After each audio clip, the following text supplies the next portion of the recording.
ఈ నెల 11న జరగనున్న తొలిదశ సర్పంచ్ ఎన్నికలకు సర్వం సిద్ధమైంది. 4236 గ్రామాల్లో తొలిదశ పోలింగ్ జరగనుండగా 395 గ్రామాల్లోని సర్పంచ్ పదవులు ఏకగ్రీవమయ్యాయి. సర్పంచ్, వార్డు సభ్యుల పదవులకు మొత్తం 81,020 మంది బరిలో నిలిచారు. సర్పంచ్ పదవులకు నామినేషన్స్ దాఖలు చేసిన వారిలో 8,095 మంది ఉపసంహరించుకున్నారు. నామినేషన్స్ దాఖలు కాని గ్రామాలు 5 ఉన్నాయి. మిగతా 3,836 గ్రామాల్లోని సర్పంచ్ పదవులకు 13,127 మంది పోటీ పడుతున్నారు. 9,331 వార్డులు ఏకగ్రీవమయ్యాయి. 149 వార్డుల్లో నామినేషన్స్ దాఖలు కాలేదు. వార్డు సభ్యుల పదవులకు 67,893 మంది పోటీకి దిగారు.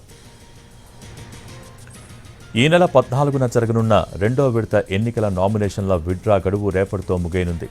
4,332 సర్పంచ్ పదవులకు 28,278 నామినేషన్స్ దాఖలయ్యాయి.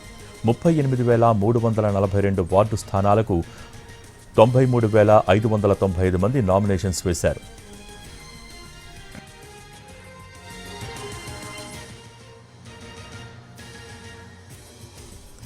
ఇవాళ్టితో మూడో విడత నామినేషన్స్ ముగియనున్నాయి.